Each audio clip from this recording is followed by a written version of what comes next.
Hello and welcome to another masterclass video. So I'm kind of in between paintings in this one. So we're going to start a new painting next week and I'll talk about that as we go on. But in the meantime, I'm going to do a little bit of a video on pencil grades. Now I've just been filming a video all about erasers. That one should already be up. And I've got sort of, all of these erasers laying around. But I thought I'd just talk about pencil grades because some of you are a little bit confused about which pencil grades to use. So I've got a few on the table here and my favorite pen, which my daughter bought me. Let's move that out of the way. So I've got some harder pencils here and I've got this set of soft pencils. So basically when you're looking at pencils, you're looking at H grades and you're looking at B grades, and then there's a few that are in the middle. So with the H grades, I think this is no, that's an F. This is the hardest one I've got here. So we start with the H grades and, they really are very, very hard. So this is harder than an HB pencil. Now, pencils like this don't have an awful lot of application for fine art work. And the reason for that is they make a very pale mark. It can dent the paper, which makes it very hard to erase, and they just can be a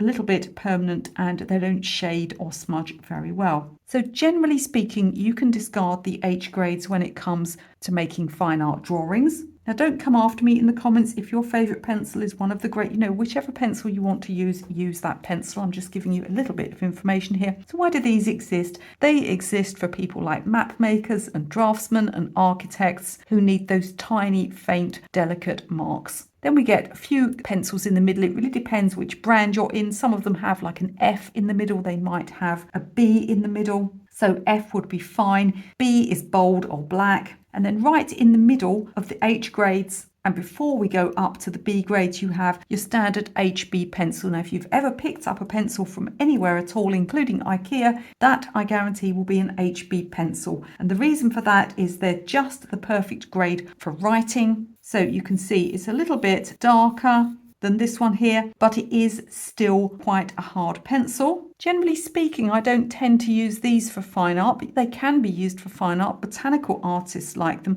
The advantage to a pencil like this is it can make very faint, delicate, clean marks. And if you don't press too hard, then they're easy to erase. As I said, with a hard pencil, what you have to be careful of, particularly if you're on a spongy paper, something like a watercolor paper, you have to be careful you don't dent the paper, because even after you erase the mark, you may find that the dent in the paper will interfere later on with shading. A dent in the paper can affect your shading. A dent in the paper, if you're painting, can collect paint. Or you may just find that the pencil itself has pushed into the dent, and so, you press really hard and then you'll find it pretty hard to, that's a good eraser I'm using there, and it's not even touching that because I pressed so hard. Whereas where I press lightly, that's going to come off nicely. So an HB pencil, good for delicate mark making. Do be careful not to press too hard. So let's look at the B grades now. Now, often they go up in two, so you get 2B, 4B, 6B, 8B. Sometimes you have a 9B. This set here actually is quite unusual because it goes up beyond 9B to, I think, we've got 10B and 12B.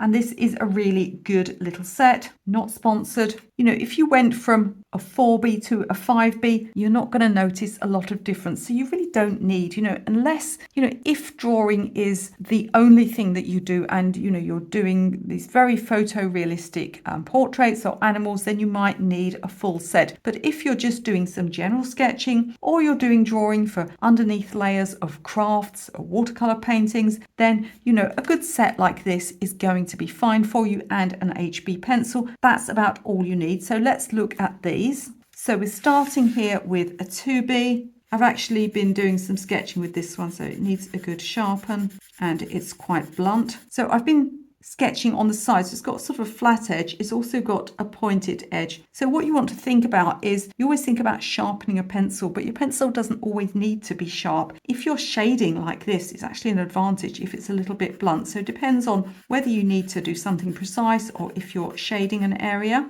Now, the good thing about a soft pencil like this is it will smudge fairly easily.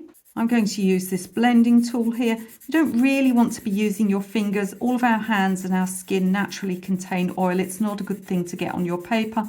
So a blending tool like this, you can also just use a cosmetic tissue wrapped a few times around your finger. There are various things you can blend with, including brushes, cotton buds, I think you call them Q-tips in the US. there are really many options. So I've got here now a 4B, also quite blunt, and we'll go up to a 6B. Now, can you see what's happening? They're actually starting to make darker marks on the paper. So the further up you go up the B grades, the darker and softer they are. So these are fantastic for shadows, for getting really dark areas, for blending. There is a downside to pencils like this, and that is that they're very easily smudged. You know, you end up with a lot of it on your hand and you can make a mess of your paper. So that's why it's important as you're working to select the best pencil. Let's go right up to the darkest one I have, which is this 12B.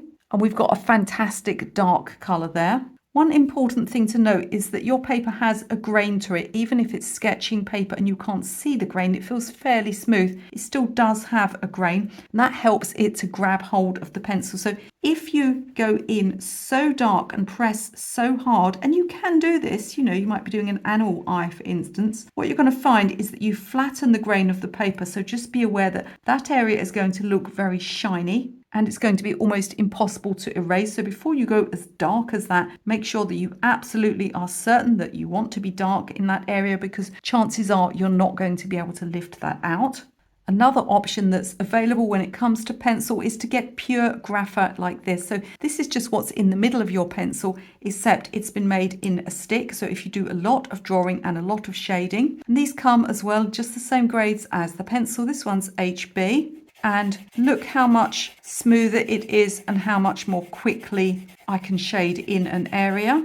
And look at the size of this one. Don't ask me what grade this is. I've owned it for about 100 years. It's definitely darker, isn't it? And softer than the HB. But if you're regularly doing drawings where you're filling in all of the tones and you've got large background areas, then something like this is going to speed you up immeasurably. And see all the little gaps in it? That is because of the grain of the paper. And again, we can smooth like this, but be aware that you will be burnishing the paper, which will make it harder to remove. But with a good eraser, you can still usually make at least a light area. When you're working in less strong areas like this, you should be able to erase quite a bit. So the main thing with your drawing is to start lightly. I would start very lightly with a slightly harder pencil and then work up the grades. Once you've got everything mapped out and you know that it is sitting where it should be, my final tips for you, whatever pencil you're using, is that you should remove the eraser droppings with a brush, not with your hand, and that you want to try and work cleanly. So if you've drawn an area, you'll probably want to be leaning on a piece of paper while you're working on the rest, and that will avoid you getting areas smudged. And just before you leave this video, I want to remind you of my free 9 days of sketching challenge. You'll find details of how you can sign up for that. It's completely free in the description of this video. If you just find that you absolutely never find enough time to do some drawing, I guarantee this will either get you back to drawing or start you from scratch. It's family friendly, anyone can take part, and it is completely free. I'll see you in the next masterclass video.